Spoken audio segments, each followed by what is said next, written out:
šī tiešām meteoroloģiskā prognoze liecināja par to, ka Rīgā šāda negaisa iespējamība nav, ka šie negaisa mākoņi ir ies garām Daugavas stadionam un Meža parkam.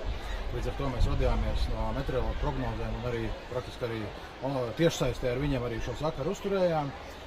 Bet, kā mēs arī redzējām, tad tomēr tāda mākoņa mala aizījoša, blakus ejoša pērkona, izveidojušās pērkona negaisa mala lietu skāra Daugavas stadionu dejotājus. Faktiski tas negaiss nebija paredzēts, mēs nevaram teikt, ka tas ir negaiss, bet katrā ziņā to operatīvā vadības grupa monitorēja. Un tajā brīdī, kad mums pazuda šī skaņa, tad tas ir tas fakts, ko mēs zinām šobrīd, ka stadionā vienkārši apstājās vai izbeidzās šī apziņošanas sistēma.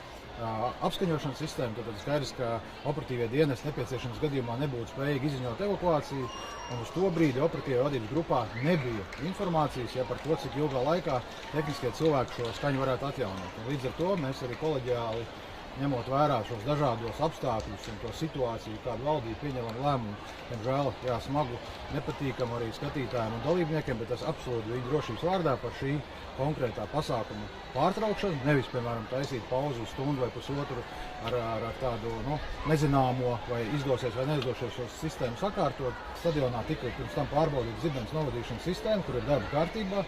Tad šādos publiskos pasākumos tas, protams, ir tā likuma prasība, ka tādai ir jābūt. Viņa bija darba kārtībā.